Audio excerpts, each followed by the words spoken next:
Ողջույն եւ բարի գալուստ Փիսոն podcast։ Ձեզ հետ կրկին Փիսոն է։ Այսօր կխոսենք մարդկանցից, ովքեր որպես բողոք ընտրում են անվավեր քվեն։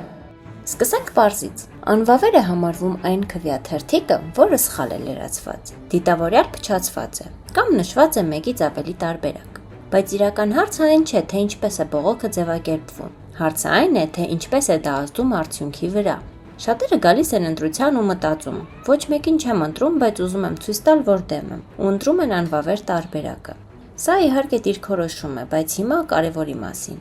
Ընտրության արդյունքը հաշվարկվում է միայն վավեր ձայների հիման վրա։ Անվավեր քվեն չի գումարվում ոչ մեկին, չի նվազեցնում ոչ մեկի տոկոսը եւ վերջնական բաշխման վրա ուղղակի ազդեցություն չունի։ Այսինքն դու մասնակցել ես ֆիզիկապես, բայց քո ձայնը դուրս է մնացել հաշվարկից։ Ու պիտի հաշվի առնես, որ անվավեր քվեն համակարգի համար ոչնչով չի տարբերվում սխալից։ Համակարգը չի հասկանում քո բողոքը, այն պարզապես չի հաշվարկում քեզ։